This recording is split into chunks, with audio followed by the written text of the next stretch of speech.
Johnny, he likes a game of chance. He's good with the cards, good with the coins. I guess you could say he's a gambler. I guess you could say that's his sin. Although there's other sins that come into play over the course of this long bad night.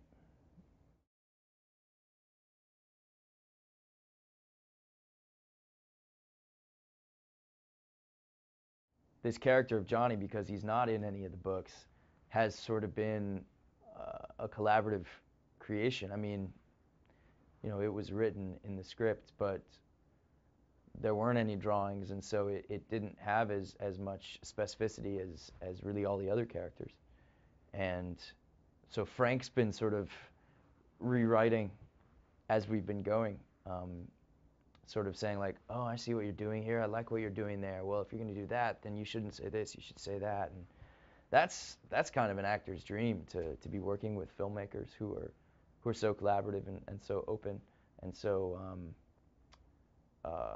eager to incorporate my creative contributions into the movie.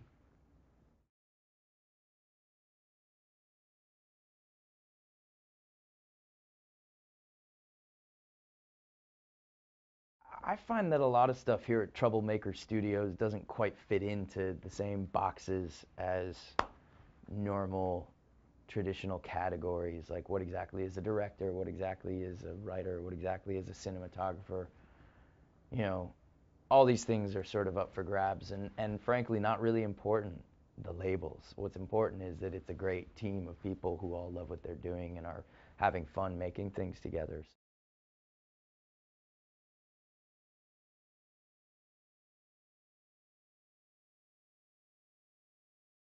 I remember the first time I saw Sin City, the original movie.